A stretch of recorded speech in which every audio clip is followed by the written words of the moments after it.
Detičky vo veku od 3 do 4 rokov tancujú prvý alebo druhý rok. Linda Štrpáková s nimi pripravila športovú choreografiu s názvom Ping Pong. Tak ich poriadne povzbuďme potleskom, nech sa im vystúpenie podarí.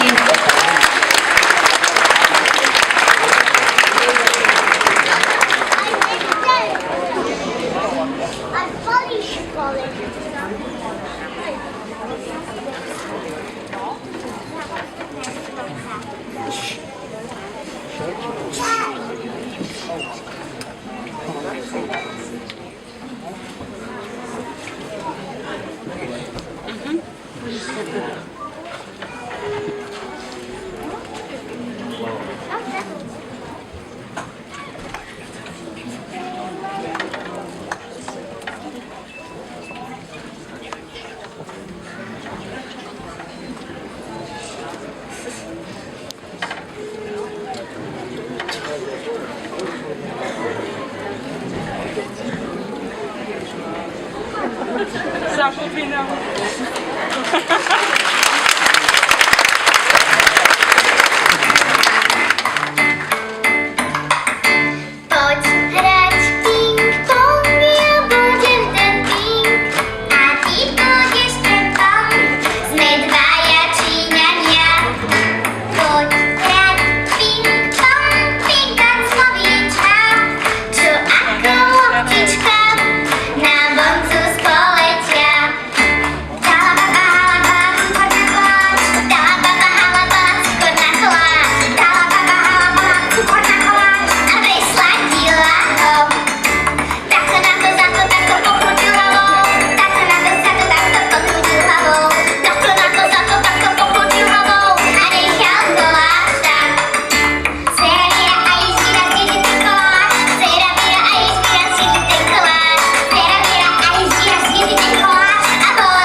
A po malých super pingpongistoch pred vás predstúpia tanečníci z tanečných skupín